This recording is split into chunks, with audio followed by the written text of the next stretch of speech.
Hello everyone, this is Charles. I welcome you.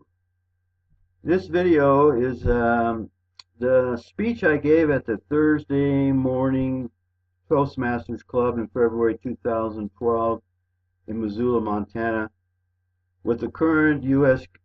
government plan to relocate hundreds and then thousands, government always starts out with a little bit and then it makes the increases later. What they do with the income tax and everything else they do. But a little leaven leavens the whole lump. They're bringing in these hundreds of third worlders, mostly Syrian for now, calling them refugees. And they're bringing them into the state of Montana, starting in nearby Missoula. So I thought to read my speech and record this video with the hopes of sharing some of my insights and experience living and working in 4 third world non-Caucasian nations over an almost 13-year period. Along with my speech, I provided the club members a copy of the preamble to the United States Constitution, a copy of the lies by then Senator Ted Kennedy of Chappaquiddick fame, what he said regarding immigration effects on the U.S. demographics made prior to the passage of the 1965 Immigration Act.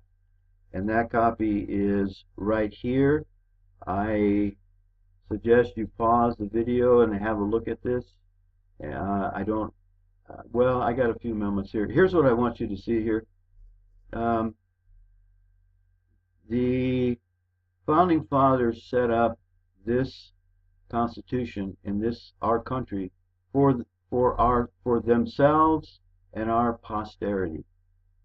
And here's the lies that Senator Ted Kennedy said, and I want you to look at the difference between the immigration before 1965 and the immigration figures after 1965.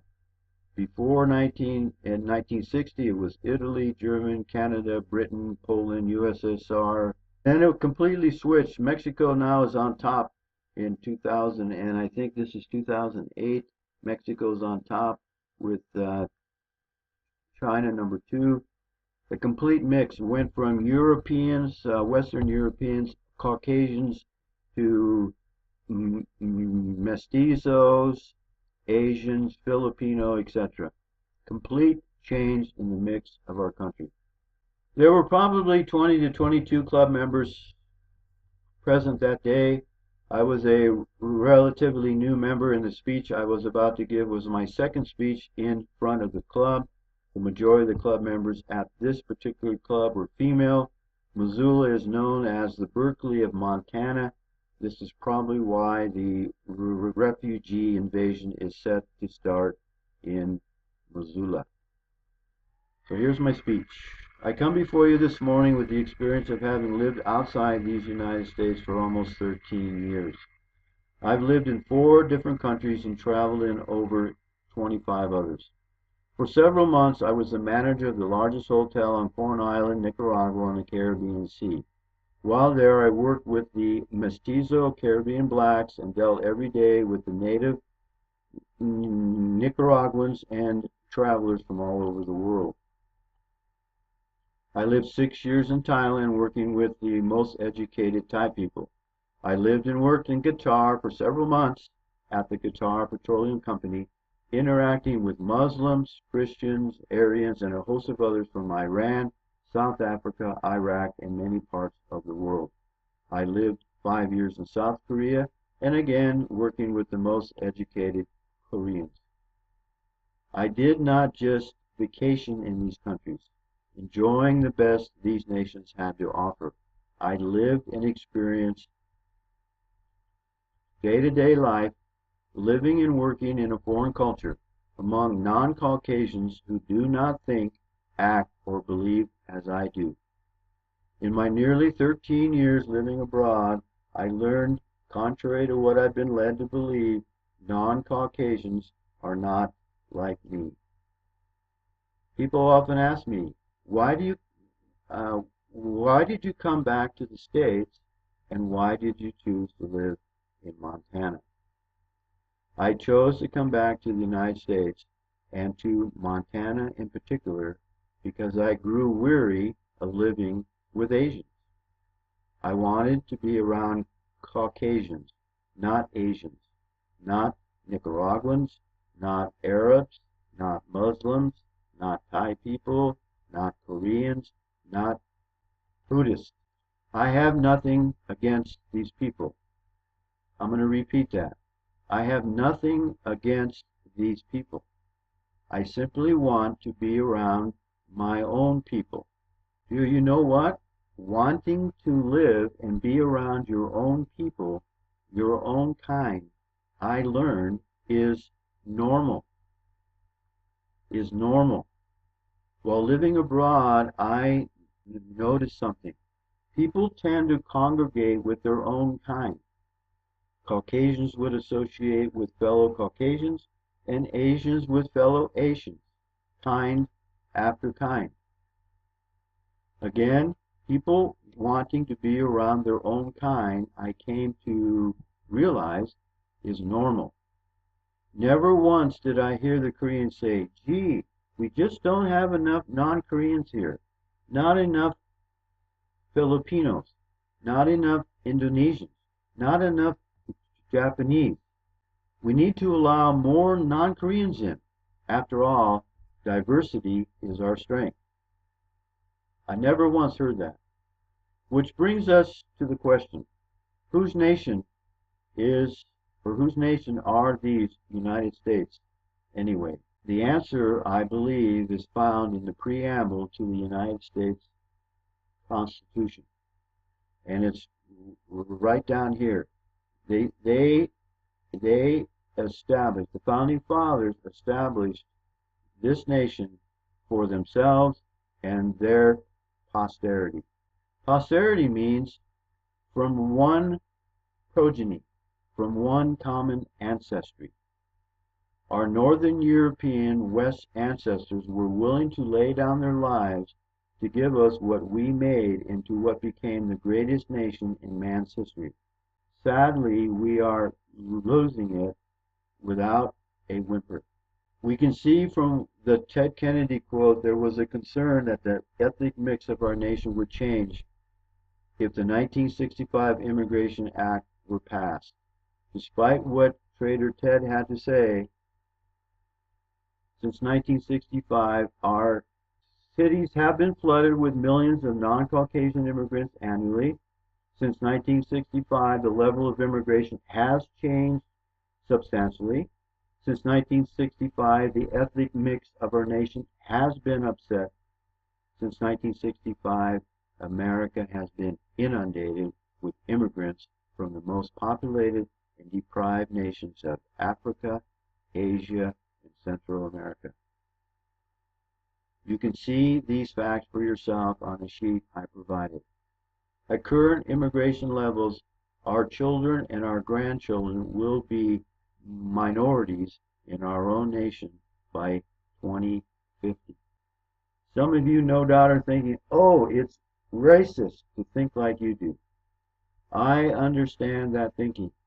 We Caucasians worldwide have been programmed to think that way. That is why we Caucasians stand by and do nothing while our nations, Germany, France, Sweden, Norway, Austria, the UK, are invaded by non-Caucasians. Quite often, living outside the United States was not easy. I learned my lesson the hard way. I'm here to tell you what I learned. Being, quote, racist is normal. To want to be around your own kind is normal. Kind after kind. To want to preserve your own nation for your own kind is normal. Kind after kind. Most non-Caucasians preserve their own nations, their own way of life, their own cultures for their own people. To do so is normal. For me, the answer to the question, whose nation are these United States anyway, is it is our nation. And despite what you have been led to believe, it is normal, it is natural to want to keep it that way. Thank you. So that was my speech, pretty much, word for word. The public reception the club members that morning gave me after my speech would have froze Mercury. I didn't care what others thought. That was my opinion based upon facts and my personal experience, and I expressed it. Said, after my speech, was by the female evaluator of my speech, and it's paraphrased something like this: I disagree with what Charles said, so much so that I'm having trouble objectively evaluating how he gave his speech. The evaluator is not supposed to evaluate the content of the speech, but only how the speech was given. Not a single club member came up to me after the speech to compliment me on how the speech was given, much less discuss the content of the speech. I didn't care what others thought, so I simply moved on. Literally, I moved to Flathead Valley and never went back to that club. With the current flap happening in Missoula about possible, quote, refugees being forced upon the people of Missoula, I looked for and found my speech. I also found the private evaluations that the members present had given to me after my speech. I had never looked at those private messages before this week. I was surprised at what most of the messages said. Given the cold reception at the time of the speech, I expected some nasty comments, but again, I was pleasantly surprised. It appears to me, now 4 years later, that what the members were hesitant to express publicly, they had no problem agreeing with me in private.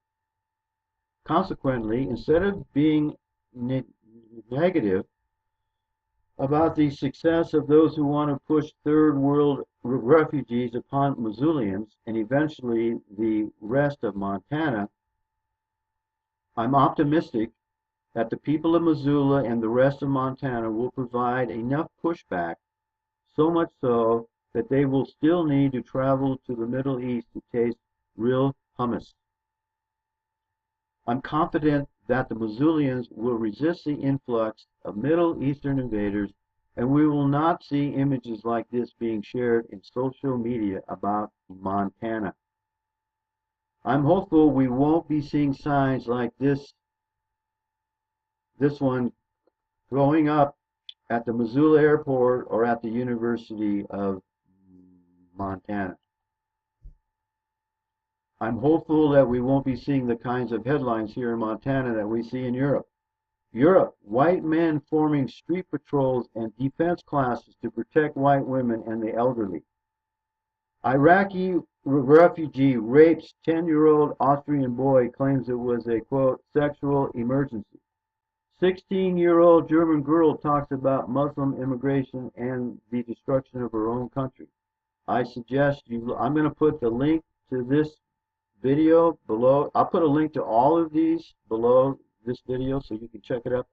Sweden being raped to death by Muslim migrants. German media ignoring rapes by Muslim refugees. Hopefully we won't be seeing these kinds of pictures at the airports with a picture of our President Obama. And again, we won't be seeing this. These women are duped. They are very, very foolish and naive. Thank you for watching. I encourage you to visit charlesfolkart.com and KeyRexReplies.wordpress.com. Please, if you do, like, subscribe, and share. And once again, I thank you. Until next time, see ya.